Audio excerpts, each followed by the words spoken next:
Bismillahirrahmanirrahim. Assalamualaikum warahmatullahi wabarakatuh. Alhamdulillahi rabbil alamin, wa bihi nasta'in, wa ala umuri dunya waddin, wassalatu wassalamu ala ashrafil anbiya'i wal mursalin, wa ala alihi wa sahbihi ajma'in. Subhanaka la ilma lana illa ma 'allamtana innaka antal alimul hakim. Rabbi shrah li sadri wa yassir li amri wahlul 'uqdatam min lisani yafqahu qawli. Rabbi zidna 'ilma warzuqna fahma, amin ya rabbal alamin wa amin ya mujibas sa'ilin. Alhamdulillah, bersyukur kita kepada Allah Subhanahu wa taala kerana dengan limpah dan keizinannya dapat kita bersama-sama pada pagi ini bagi menyambung perbicaraan kita pada kita membaca kitab Mustikah Hadis jilid yang kedua pada bab sembahyang Jumaat, pada menyentuh tajuk yang berkaitan dengan khutbah Jumaat pada kuliah yang kita tangguhkan pada 17 bulan 6 yang lalu, muka surat 318. Betul?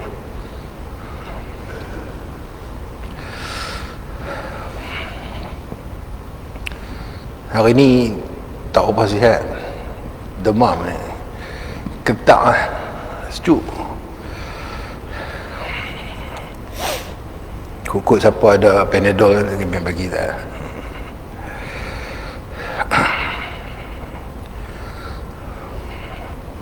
Sepanjang duk bawa kereta daripada Tanjung tak buka aircon, nak buka tingkap pun tak boleh, sejuk.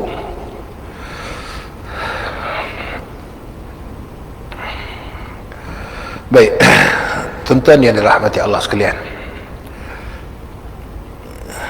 hidup kita atas dunia ni kita nak cari apa? Kalau kita hidup atas dunia ni nak cari nama, kita tak boleh lawan Fir'aun. Pasal apa? Pasal Fir'aun ni nama dia 74 kali Allah sebut dalam Quran. Fir'aun tu 74 kali. Takat kita hidup atas dunia ni nak cari nama, tak boleh lawan Fir'aun.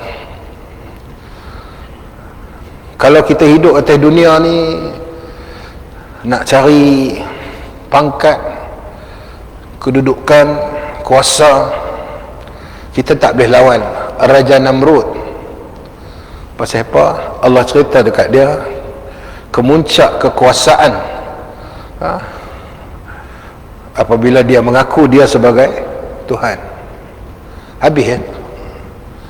Takat kita punya kuasa ni tak jadi apa. No, Tuhan tahu. Kalau kita hidup atas dunia ni nak mengejar kekayaan pun kita kalah juga.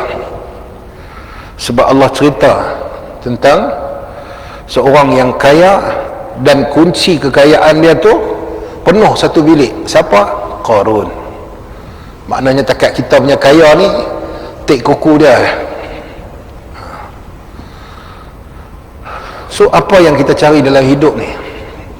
Nabi SAW mengajar dan mendidik sahabat dia untuk mencari mardatillah, yakni keredaan Allah. Macam mana nak cari keredaan Allah? Dalam surah Al-Bayyinah ayat yang last sekali, radhiyallahu anhum wa radu'an. Allah Ta'ala redha kepada kita, kepada mereka, dan mereka redha dengan Allah SWT. Macam mana nak cari keredaan Allah Subhanahu Wa Ta'ala? Iaitu dengan merasa cukup dengan apa yang Allah Subhanahu Wa Ta'ala berikan kepada kita dan bersyukur atas segala nikmat yang telah dikurniakan kepada kita, dan pada masa yang sama melakukan amal ibadah sebagai tanda tunduk dan pengabdian diri kita kepada Allah Subhanahu Wa Ta'ala. Kalau kita buat benda-benda lagu tu semua, insya-Allah Allah Subhanahu Wa Ta'ala akan redha dengan kita tatkala kita kembali kepadanya. Namun begitu, sebahagian daripada umat hari ini memilih untuk mengejar dunia, memilih untuk mengejar kemewahan, memilih untuk mengejar kekayaan, pangkat, kuasa dan kedudukan, memilih untuk mencari nama, sedangkan dia tahu bahawa semuanya itu tidak akan bawa dia ke mana-mana. Apatah lagi bila umur kita ni dah makin hari makin meningkat, makin hari makin meningkat, jumlahnya makin banyak. Kalau umur kita 10 tahun, baru 10, 1/0 tu 10. Kalau umur kita 55 tahun, dah makin banyak. 65 makin banyak, 75 makin banyak. Yang baru ni ada 98 pun makin banyak. Bila umur kita makin banyak, sebenarnya makin dekat diri kita kepada Allah Subhanahu wa taala. Maka sama-samalah kita berusaha untuk mencari keredaan Allah Subhanahu wa taala dengan mengabdi diri kepadanya, kerana Allah firman dalam Quran dalam surah Al-Asr yang selalu kita baca, Allah bersumpah demi masa, wal asri innal insana lafi khusr, demi masa sesungguhnya manusia berada di dalam kerugian kecuali mereka yang beriman dan beramal saleh, dan mereka watawasaw bil haqq watawasaw bis sabr, mereka yang berpesan-pesan dengan kebenaran dan berpesan-pesan dengan kesabaran. Dalam banyak-banyak waktu, kenapa Allah Ta'ala pilih waktu asar? Wal asri, awak Allah tak kata waz zuhri, awak tak kata was subhi, tapi Allah memilih ayat tu dikaitkan dengan waktu asar. Kalau Allah Ta'ala pilih wal maghribi, bye-bye. Pasal apa? Maghrib ni apabila tandanya apa? Apabila matahari terbit daripada sebelah barat, maka pada ketika itu sudah berlaku kiamat. Yang ni duk tangasak. Bila tangasak ni kira hujung lah. Kalau dalam satu hari ni kita mai masuk waktu asar ni, kira waktu dah hujung. Sebab permulaan perkiraan hari bagi umat Islam ialah selepas waktu maghrib. Okey, tu yang hari tu duk celaru, tak habis-habis duk celaru bab wukuf di padang Arafah, waktu berdoa, lepas tu waktu takbir raya. Betul lah duk kelih yang tu lah. Dan kita pun kena fikir lah, kita duk di mana, mereka duk di mana. Ada orang tanya saya, boleh ke puasa hari ni? Hari ni saya kata boleh puasa bila hari apa pun. Yang tak bolehnya siapa yang tak puasa apa? Memanglah tak ada apa, tapi rugilah orang lain semua puasa, kan? So dia memilih untuk berpuasa pada hari ke-8 dan ke-9 Zulhijjah. Bagus tak? Alhamdulillah, bagus. So kita ni akhir-akhir hayat kita ni, janganlah kita banyak mempertikaikan. Akhir zaman ni pertikaian cukup banyak, pertikaian sesama kita, pertikaian bersama ideologi, pertikaian politik dan sebagainya. Kita kurangkan, elakkan, jauhkan. Kita ikat dengan kalimah la ilaha illallah Muhammadur Rasulullah. InsyaAllah kita akan selamat. Baik, wallahu alam. Demikian mukaddimah untuk pagi ni. Ketak kalau ada boleh kot, siapa ada Panadol ke apa kan?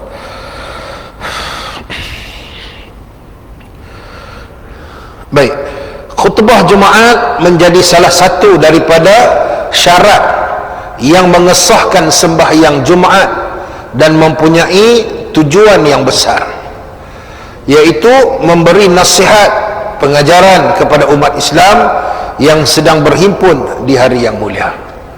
Khutbah Jumaat ni adalah menempati sebahagian daripada sembahyang fardu zuhur, dan ianya mempunyai tujuan yang besar. Apa tujuan dia? Memberi nasihat. Usikum wa iyaya bitaqwallah. Saya menasihatkan, memperingatkan tuan-tuan dan juga diri saya supaya apa? Bertakwa kepada Allah. Dan mengenai soal agama, peringatan-peringatan itu mengandungi soal agama dan juga mengenai soal-soal kehidupan untuk mencapai kejayaan di dunia dan juga kebahagiaan di akhirat. Tujuan khutbah yang disampaikan pada setiap hari Jumaat tak boleh lari daripada tujuan tersebut. Tak boleh. Jangan jadikan pentas dan platform Jumaat ini untuk tujuan-tujuan yang lain. Jangan jadikan platform khutbah Jumaat ini untuk memecah belahkan masyarakat. Jangan jadikan khutbah Jumaat ini sebagai tempat untuk kita menabur fitnah. Dan amalan ini telah dilakukan oleh Nabi sallallahu alaihi wasallam seperti yang diterangkan dalam hadis yang berikut. An Ibn Umar radhiyallahu anhuma qala kana Rasulullah sallallahu alaihi wasallam yakhtubu yawmal jum'ah qa'iman thumma yajlisu thumma yakhum kama taf'aluna al-yawm. Daripada Ibn Umar, biasanya dia kata Rasulullah sallallahu alaihi wasallam berkhutbah pada hari Jumaat dengan berdiri. Biasanya. Boleh tak khutbah duduk? Boleh kalau tak ada orang lain dah. Tu imam tu tiba-tiba kena apa ke, dia tak boleh berdiri, orang lain pun tak ada nak ganti, boleh tak dia duduk? Boleh. Tu pun kalau dah main macam tu, apa yang sepatutnya tu imam tu boleh sign surat siap-siap. Kan?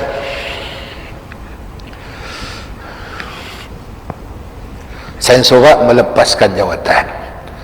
Kadang-kadang dia punya bertahan dengan tongkat dia tu sampai sudah.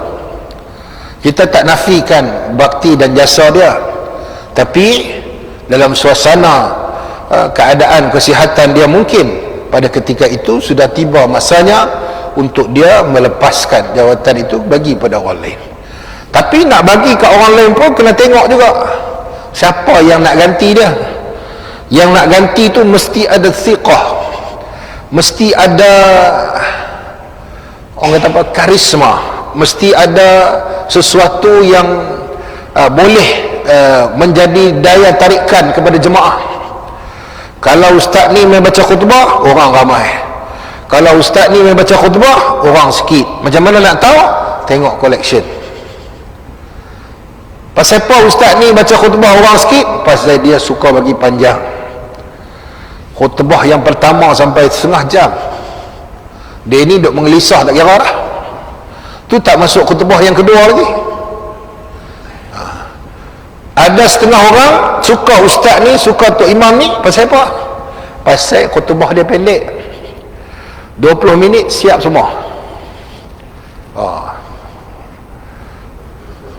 Boleh.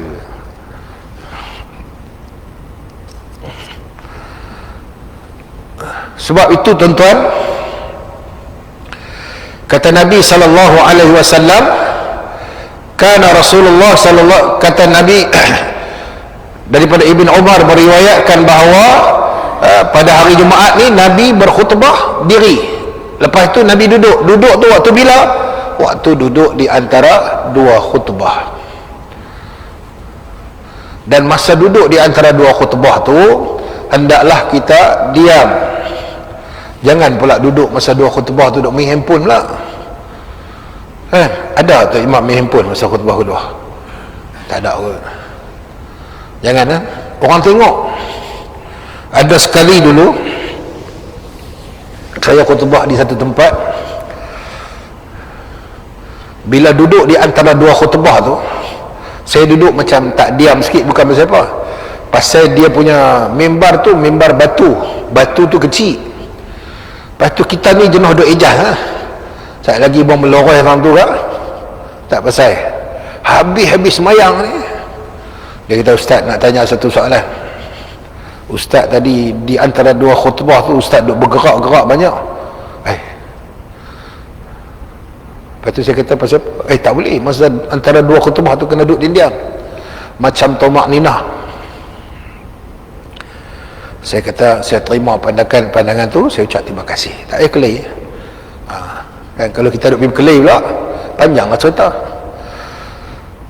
Cuma hanya yang mengetahui sahaja kenapa dan mengapa orang buat jadi macam tu, dia tahulah. Saya tahu sebab apa. Saya bukanlah bergerak sampai lagu duduk pusing jari kanan tu, duduk ejah-ejah sikit lah. Tapi akhirnya saya duduk diam juga sementara dia nak habis selawat.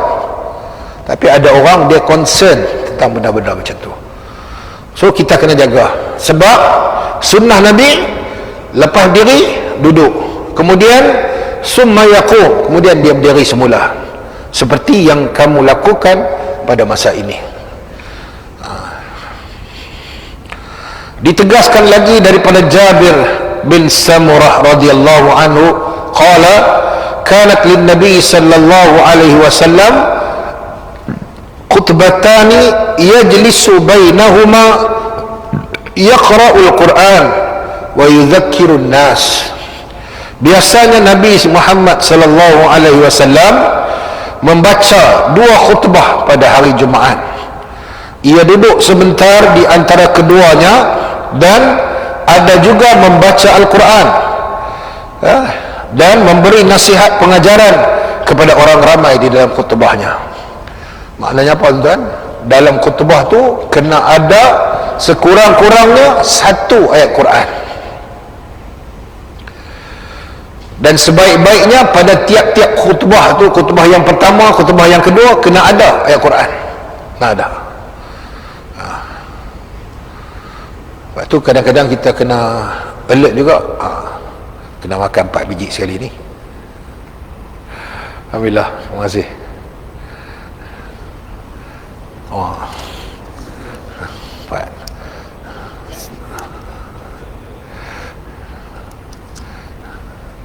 Duk mai tu saya tahu 4 biji, memang betul 4. Alhamdulillah, terima kasih. Nak kena makan dulu. Tak makan tak bau lah.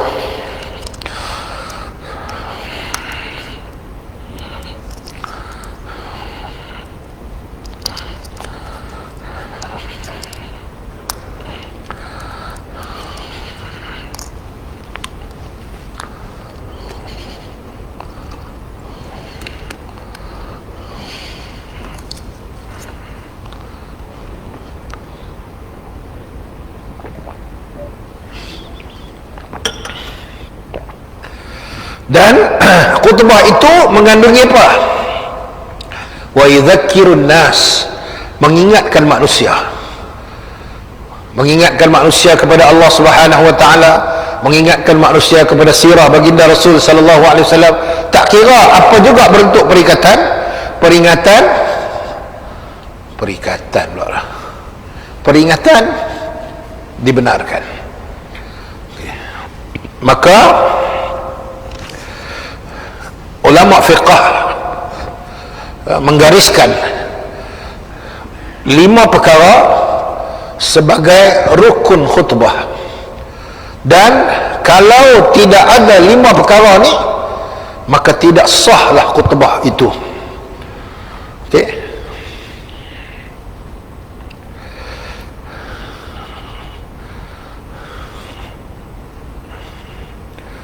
tuan-tuan boleh rujuk kitab Kifayatul Akhyar, bab yang berkaitan dengan sembahyang Jumaat pada menyatakan rukun khutbah.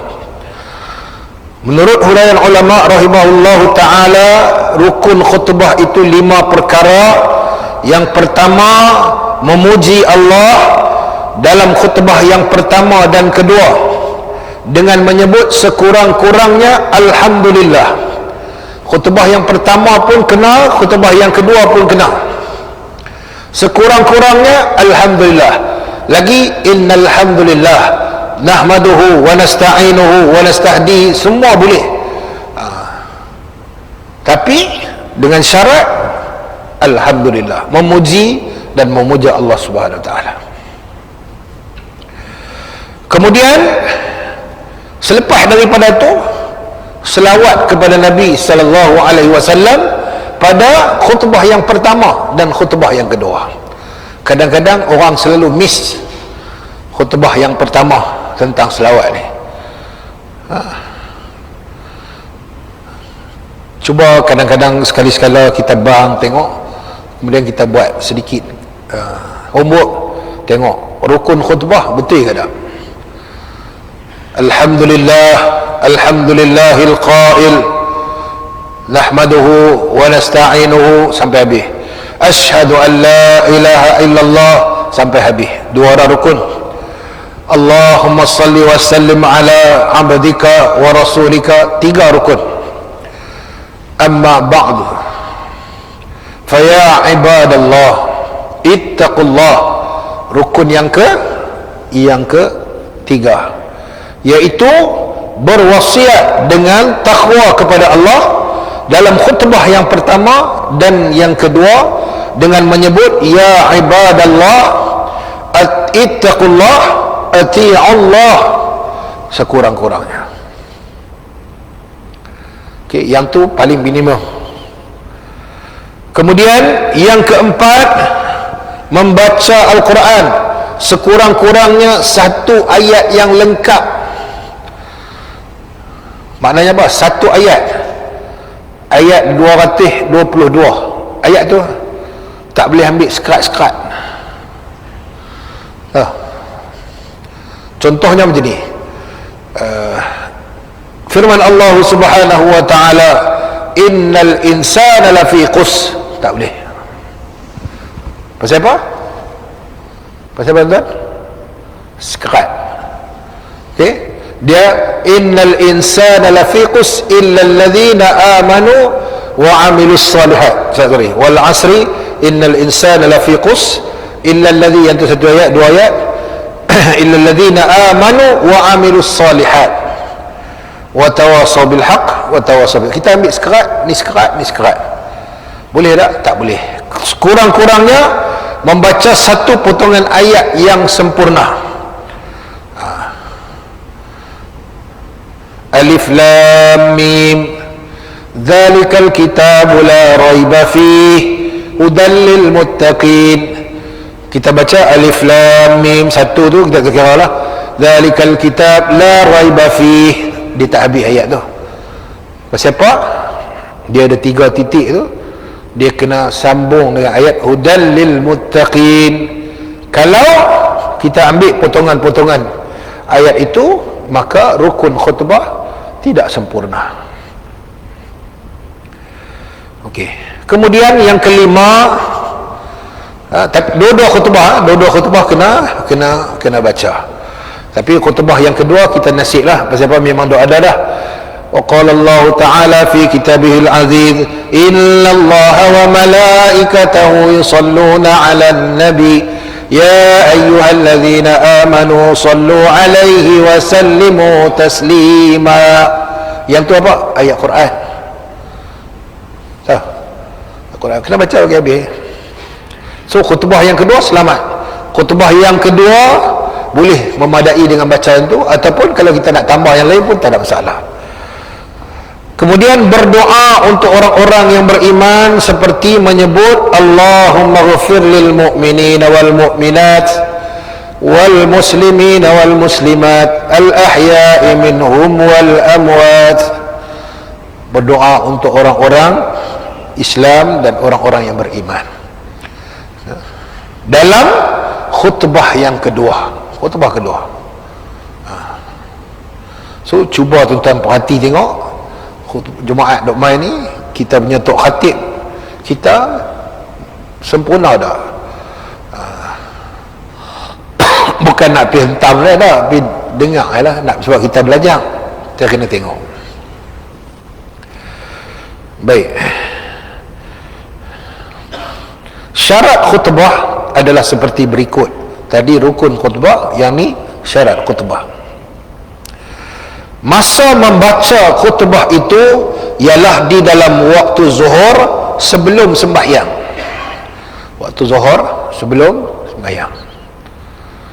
Maknanya azan zuhur tu boleh khutbah tu. Okey. Tu ada setengah-setengah masjid dia tarawih. Dia tak ada sembahyang sunat selepas azan yang kedua tu, azan yang pertama. Dia tarawih azan yang pertama, yang itulah azan dia, tarawih dengan baca khutbah. Boleh. Ada yang kita ni lazimnya kita akan baca azan yang pertama sembahyang sunat, azan yang kedua baru naik baca khutbah. Kerana kita mengambil beberapa perkara yang telah ditunjukkan oleh para khulafa ar-rasyidin. Contohnya azan yang pertama itu dengan tujuan untuk memanggil orang-orang yang berada di kawasan-kawasan yang jauh. Azan yang kedua itu ialah untuk sembahyang. Contoh. Okay. Yang kedua, membacanya dengan berdiri jika sanggup. Kalau uzur, dibolehkan membaca dengan duduk serta dikehendaki diam sebentar sebelum membaca khutbah yang kedua. Boleh baca khutbah duduk jika uzur. Kena tu imam ada slip disk ke apa ke, boleh. Kemudian yang ketiga, membacanya dengan nyaring supaya kedengaran supaya kandungan dapat didengar dan difahami. Apa yang kita baca tu kena bagi jelas, sebut satu-satu supaya orang yang mai tu dia dengar apa yang kita baca.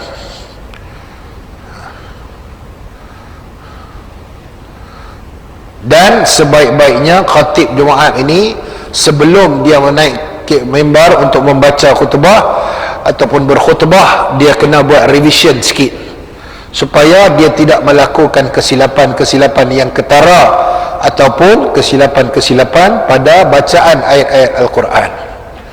Kan? Contohnya ejaan mata pencarian. Akibat daripada wabak COVID-19, sebahagian besar daripada rakyat ini terkesan sehingga menjejaskan mutapansirin. Mutapansirin itu apa? Mata pencarian. Dia bunyi, dia i'rab terus bergaris mutafansirin. Pasal apa jadi lagu tu? Pasal dia tak menerah. Orang tua kata apa? Tak menerah. Okey? Baik. Dan bacaannya itu mesti nyaring. Kena jelas. Kalau alhamdulillahilladzi anzala ala abdihil kitab walam yaj'al lahu iwaja. Bagi jelas, sebut bagi orang dengar. Kemudian setengah ulama mengatakan bahawa ketika mana menyampaikan bacaan ataupun khutbah itu hendaklah disesuaikan dengan penduduk setempat. Maksudnya kalau kita khutbah di Sungai Petani, janganlah duk main buat cakap pelek KL pula. Adalah dengan ini, marilah sama-sama kita bertakwa kepada Allah dengan sebenar-benar takwa. Dia ni duduk dalam hati, apa ni? Tengok-tengok mai pada mana? Mai pada Bukit Corah. Pasal duduk KL lama, balik mai duk buat lagu cakap pelek-pelek pula kan. Janganlah, sesuai. Kalau misalnya tempat tu ramai orang India Muslim, boleh cakap Tamil, boleh kalau ada keupayaan. Saya biasa khutbah di Masjid Keling, Masjid Kapitan Keling. Khutbah yang pertama dalam bahasa Melayu, khutbah yang kedua dalam bahasa Tamil. Habis semua pakai duk tengok siapa dia baca khutbah dalam bahasa Tamil ni. Dia pasal mimbar dia tinggi, orang tak nampak duk belakang. Tengok-tengok Ustaz Khairul macam Tamil. Depa duk berhati, mesti gelap-gelap dah ni dah. Boleh. Kalau tuan-tuan mahir dalam bahasa Bangladesh, boleh. Kalau ramai masjid ni ramai Bangladesh, boleh. Kalau tuan-tuan mahir dalam bahasa Siam, tuan-tuan bagi khutbah di Sik tu, tempat tu kampung Siam banyak, boleh tak pakai bahasa Siam? Boleh. Kalau tuan-tuan mahir dalam bahasa Arab, silakan. Kalau yang ada tu ada orang Arab. sekali-sekali saya khutbah di Tanjung Tok Kong. Di sana banyak turis. Turis tu Arab lah, jenis main pakai seluar 3 suku, main masjid baru salin kain. Khutbah yang kedua kita buat dalam bahasa Arab. Dia punya seronok lepas habis semayang tu, mai salam kita, cakap Arab dengan kita, jenuh kita. Boleh. Cumanya yang menentukan itu ialah kita sendiri. Yang pastinya message hendaklah sampai. Yang keempat, duduk sebentar di antara dua khutbah. Macam saya kata tadi, seolah-olah seperti tamakninah. Okey. Kemudian khatib mestilah orang yang suci daripada hadas, suci daripada najis pada badan, pakaian, tempat berdiri, serta menutup aurat. Khatib ni macam dia sembahyang jugalah. Tiba-tiba tengah sampai khutbah batal wuduk. So apa dia nak buat? Dia boleh keluar dan pergi ambil yang sembahyang lain, dan mai sambung pun boleh, ataupun orang lain nak sambung terus pun boleh. Habis-habis tengah-tengah khutbah tu tiba-tiba kentut. So dia boleh kata kat jemaah, intazir daqiqah, hamba tunggu saat. Dia pergi ambil sembahyang, dia mula balik khutbah daripada yang pertama.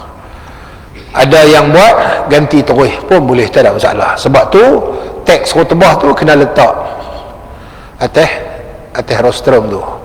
Sat lagi yang ada tu tahun 2019 tu, 2020 pasal Covid, kawan ni tengah-tengah lah nak cari. Dia baca tu dia bawa pergi dah. Jaga benda tu semua kena bersedia.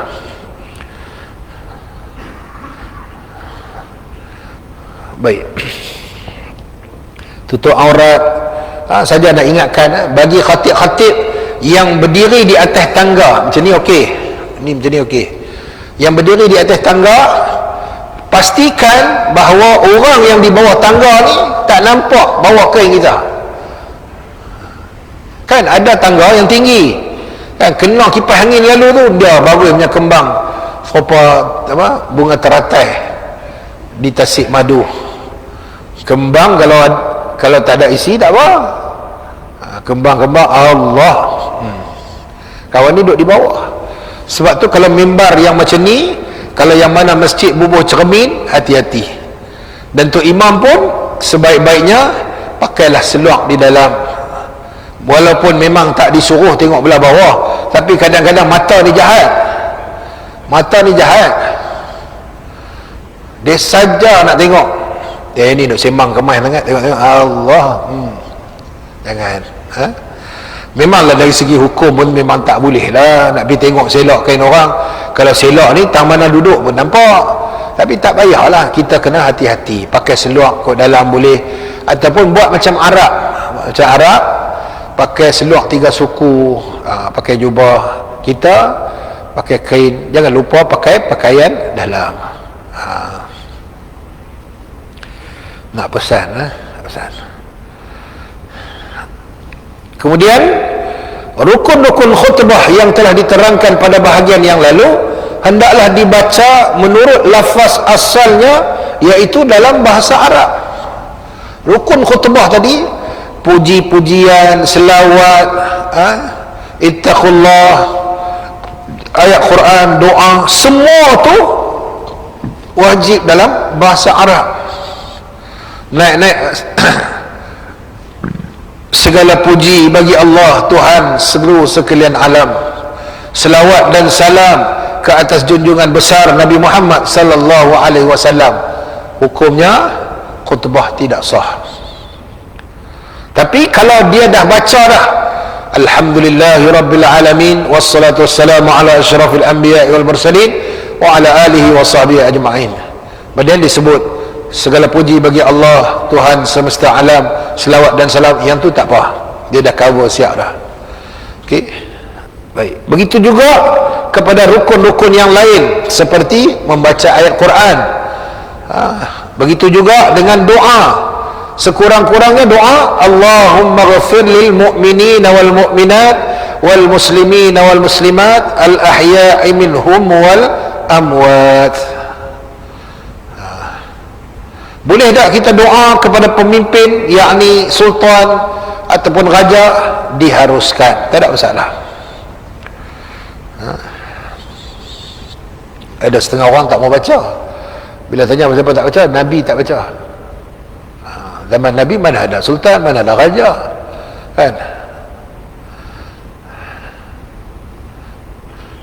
Allahumma hdina, Allahumma hdi taufiq wal hidayah ala malikina al-mu'azzam as-sultan Abdullah Riayatuddin al-Mustafa billah Shah ibni al-marhum Sultan Haji Ahmad Shah al-Musta'in billah, wa kadzalika sahibul faqamah, tuan yang terutama, Tuan Datuk Seri Utama Dr. Ahmad Fuzi bin Haji Abdul Razak, contohlah. Kalau Kedah, Sultan Syarifuddin Al-Mutawakkil 'ala Allah. Tu ya, yang lepas tu tak ingat. Sedap nama-nama depa tu, bila akhirnya itu adalah sebahagian daripada doa kita untuk dia. Al-Musta'in billah, yang mendapat pertolongan daripada Allah. Al-Mutawakkil 'ala Allah, yang bertakwa kepada Allah. Bagus. Tapi ada setengah orang dia tak mau angkat tangan, tu terpulang pada dia lah. Dan kedua-dua khutbah itu dari awal hingga akhirnya hendaklah didengar oleh sekurang-kurangnya 40 orang sidang jemaah yang diwajibkan mengerjakan sembahyang Jumaat. Yang ni pendapat khaul yang muktabar dalam mazhab Syafi'i, iaitu 40 orang yang wajib sembahyang Jumaat. Tiba-tiba dalam Masjid Al-Abrar ni hari Jumaat kemarin, tak ada pun orang qaryah Masjid Al-Abrar, yang ada semua Bangladesh adalah 10 orang qaryah Al-Abrar. Lagi 30 orang tu depa bukan orang sini, depa mai daripada mana ke Kelang, berhenti semayang. Macam mana tuan? Sah ke tak? Tuan-tuan boleh fikir sendiri. Tapi tak berlaku lah macam tu. Cumanya bila jadi macam tu, kita boleh pakailah. Kalau masa Covid dulu, tuan-tuan ingat tak? Apa sembahyang berapa orang? 12, kan? Yang tu qaul yang sedikit daripada mazhab Syafi'i, boleh kurang-kurangnya 12. Tak apalah. Yang tu bila darurat. Yang ni tak ada darurat apa dah. Kalau kita tak mai, kita yang lorat. Itu bukan darurat, kita yang lorat. Kita kena mai. Dan ada orang pula dia sanggup balik daripada tempat kerja dia. Tempat kerja dia di Perai tu, nak patah balik mai Sungai Petani, tak payahlah. Tak payahlah. Dah memang dia kerja di situ, nak patah balik dah kena sembahyang di qaryah. Hang kerja. Ni yang lain-lain yang banyak ni, kalaupun saja-saja orang yang duduk dalam qaryah ni dia saja tak mau, dia nak pergi sembahyang di Taman Sejati.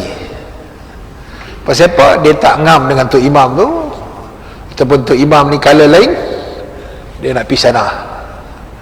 Yang tu suruh dia jawab, saya pun tak tahu nak jawab.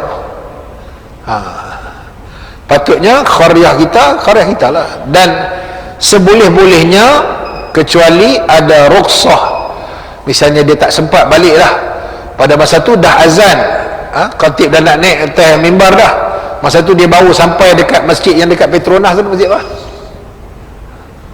Tepi jalan lah, bakar arang dah situ dah. Kalau dia balik mai Taman Peruda ni, habis terus Jumaat, maka dia boleh sembahyang di situ. Ni saja-saja start motor awal, Haji mana? Biasalah, kawan kita baca khutbah, kita lah. Tapi bukan masjid ni lah, masjid lain. Tuan-tuan, berlaku tau, berlaku. Ada. Dia pun pilih-pilih khatib. Mana khatib lena, mereka ada alasan. Kalau mereka ada alasan mereka yang tersendiri, mungkin lepas lah. Dari segi kaedah fiqah tu tak ubah kena lah yang tu ya. Dan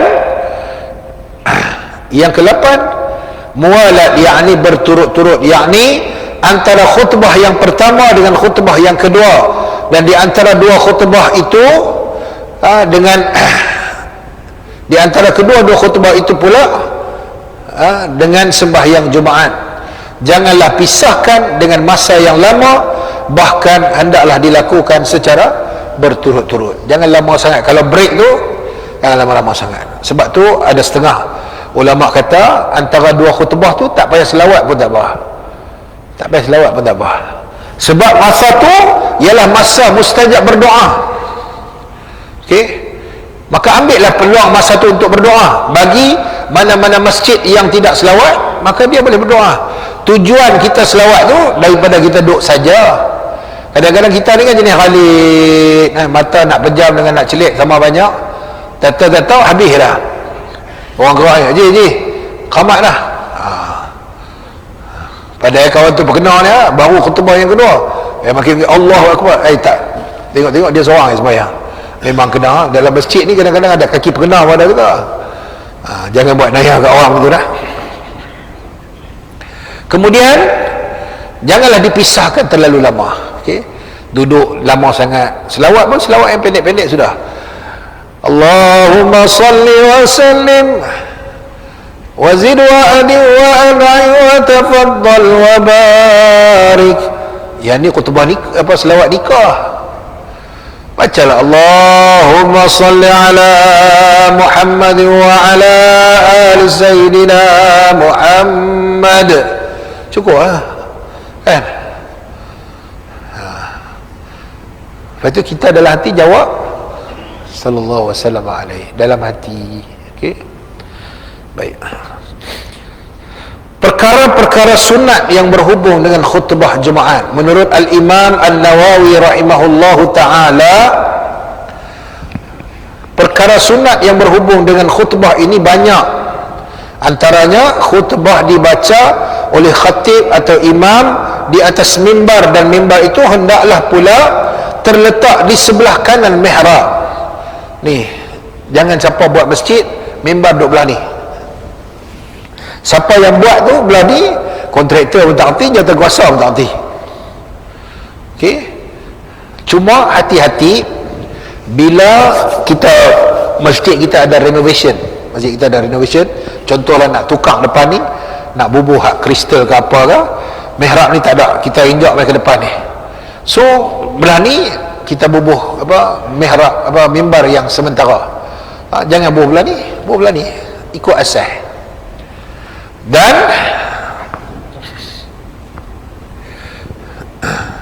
semasa hendak naik, hendaklah ia memberi salam kepada orang-orang yang duduk di sisi mimbar.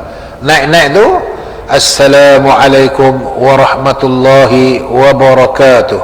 Okey, setelah ia naik dan berada di atas mimbar, hendaklah ia menghadap sidang jamaah dan memberi salam, lalu duduk berehat menunggu Bilal azan. Habis bagi salam, dia duduk sana. Okay. Setelah selesai azan, dan ingat azan yang kedua ketika mana khatib nak baca khutbah, kena pesan kat Tok Bilal jangan panjang-panjang. Dia hentam serupa macam azan waktu tadi ni. Orang dah lewat lah ni waktu 1.27 kan. Dia Allahu Akbar, Allahu Akbar. Dia ni duk tengok je, habis dah 2.5 dah lagi. Azan yang kedua ni diringkaskan. Allahu Akbar, Allahu Akbar, Allahu Akbar, Allahu Akbar. Asyhadu an la ilaha illallah, asyhadu an la ilaha illallah. Cepat sikit lah, jangan duk Allahu Akbar, Allah macam semerah padi ke. Orang nak dengar dia azan ke, orang nak tunggu dia baca, orang itu imam baca khutbah ke? Kena alert benda-benda lagu ni. Jawatan kuasa kena tengok dan pesan. Sebaik-baiknya azan yang kedua tu azan yang ringkas.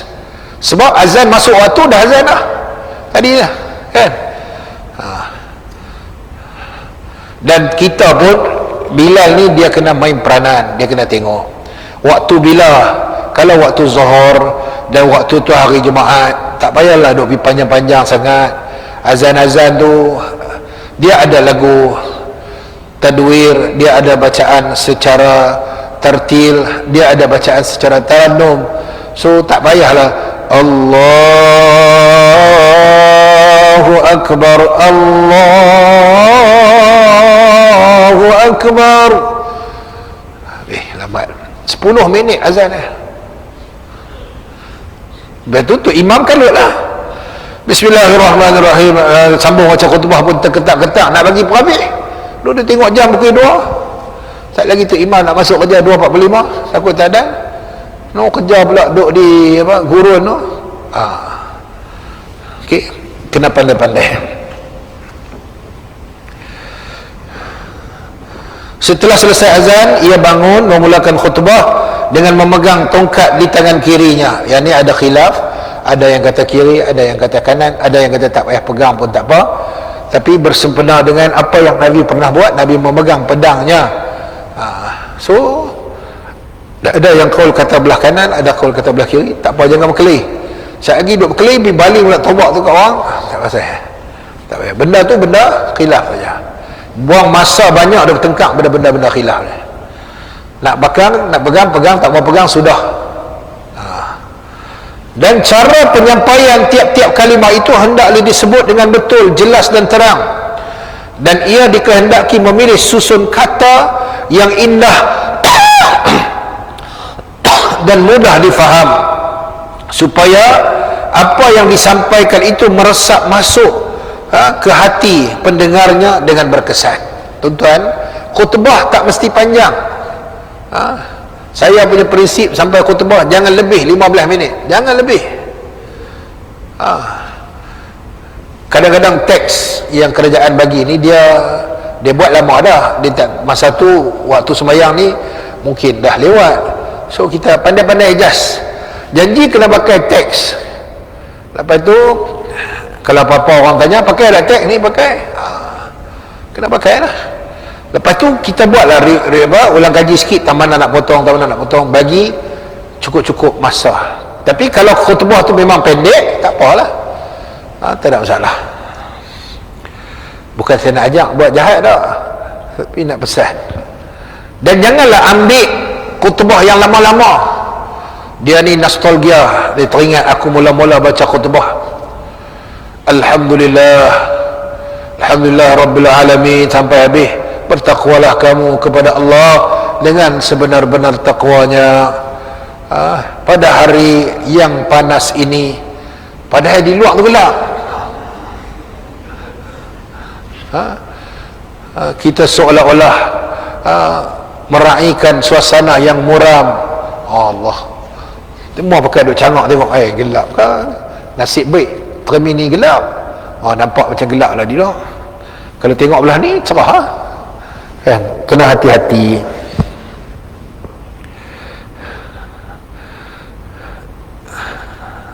Perkataan yang sukar difaham atau yang kesat, yang menyinggung perasaan, hendaklah dijauhi. Benda-benda yang tak apa nak elok, benda-benda yang maki mencarut apa ni semua, yang duk pi londeh, duk pi kata kat orang, buka aib orang, tak payah. Elakkan. Sebab apa yang keluar daripada mulut kita tu, itu mencerminkan akhlak kita. Kalau apa yang keluar daripada mulut kita tu benda yang tak elok, itulah hati kita sebenarnya.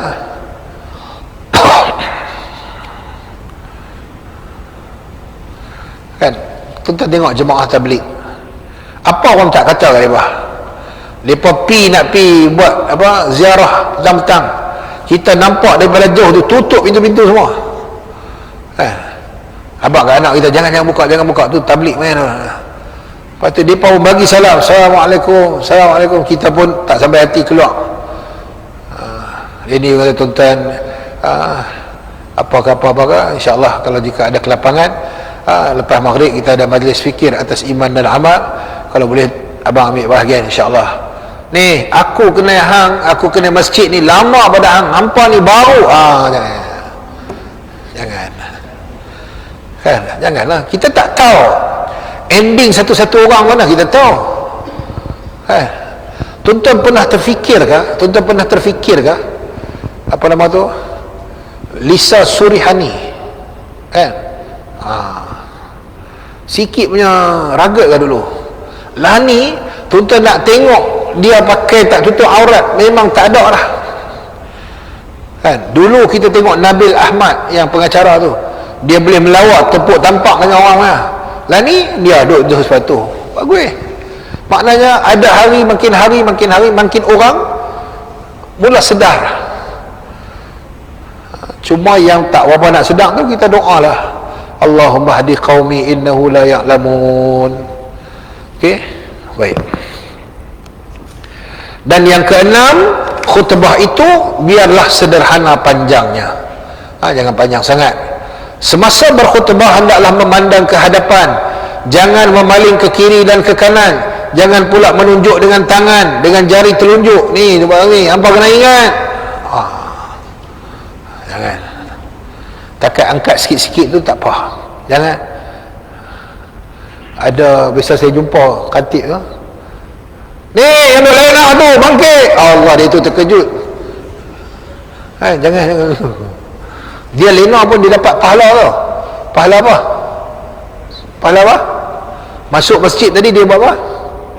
Dia niat iktikaf. Dia lena dapat pahala. Kita ni saat-saat dia masuk masjid pagi tadi ni, tuan-tuan niat iktikaf lah. Kalau tuan-tuan tak niat iktikaf, tuan-tuan lena bukan boleh pahala apa pun.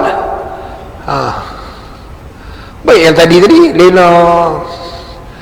Tapi kena tengok juga lah lena kategori macam mana kan. Kalau satu macam punya duk keluar apa lagu bot apa Tanjung Dawai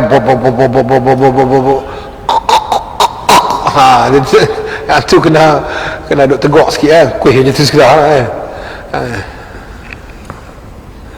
Ada orang kan dia bot apa Kuala Muda apa panggil bot sotong ke bot apa ke, bot lagi bunyi.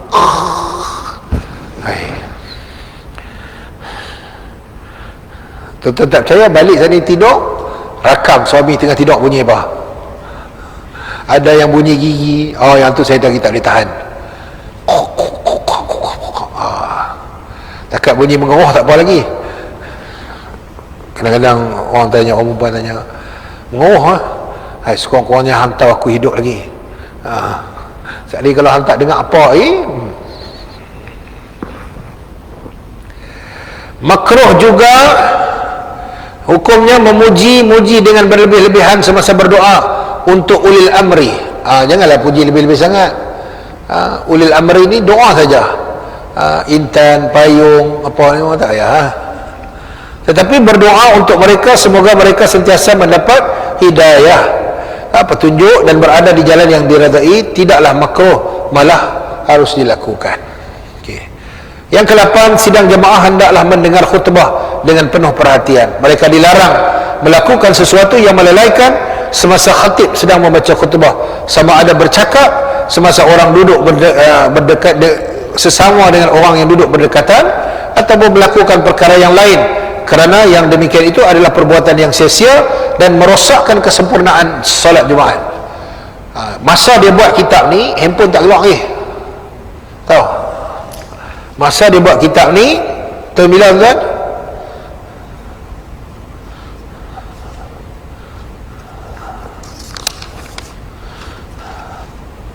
Saya ingat kalau tak silap saya tahun 70-an.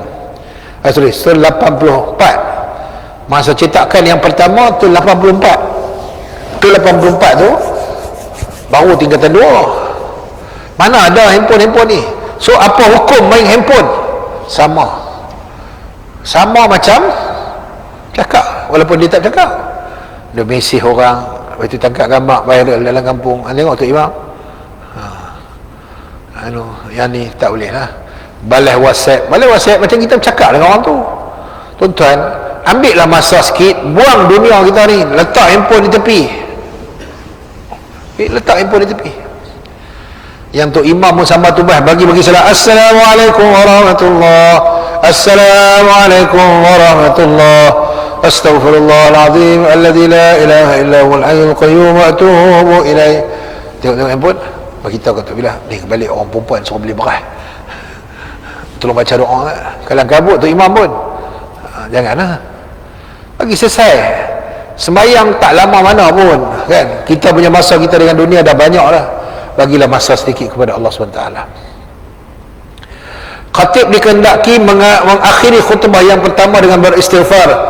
Aqulu qawli hadza wa astaghfirullahal azim li wa lakum wa lisairil muslimina wal muslimat wal mu'minina wal mu'minat bi rahmatika ya arhamar rahimin, ataupun sekadar dapat membaca surah Al-Ikhlas, iaitu qul huwallahu ahad.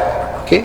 Kemudian sebaik-baik sahaja selesai membaca khutbah yang kedua, hendaklah ia turun dan menuju ke mihrab, dan serentak dengan itu Bilal pun qamat. Bagi tu imam turun dulu kan, yang ni tu imam duduk atas ni, kawan ni dah berderah dah, kawan ni kata aku ni baru nak turun dengan lutut sakit, sekali lagi terkeloreh lagu tu, bagi dia main dulu baru jalan. Ni benda yang kita sebagai Bilal kita kena ambil maklum. Kita tak boleh khamat kalau tu imam tak ready. Ni tak sembahyang waktu apa pun, jangan selagi tu imam kata tak ready, tak boleh. Tu imam pun janganlah buat lambat. Masa dah ada lah ni, ada masa tunjuk waktu khamat dan sebagainya, dia kena ready ya. Wallahu a'lam. Tu tak demam. Tapi saya sebenarnya yang ni lah terapi saya. Kalau saya sakit, kalau saya tak sihat, bila saya rasa, bila mengajak ni saya rasa seronok, saya lupa sakit-sakit semua. Tuan-tuan doalah bagi saya sihat, panjang umur, diberikan kesihatan yang berpanjangan, dapat melakukan kebaikan dan menabur bakti pada agama bangsa dan negara. Begitu juga kepada tuan-tuan semua, sama-sama kita doakan agar kita sama-sama dapat terus beribadah kepada Allah SWT hinggalah ke akhir hayat kita insyaAllah. Aqulu qawli hadza wa astaghfirullahal azim li wa lakum wa billahi taufiq wal hidayah. Assalamualaikum warahmatullahi wabarakatuh.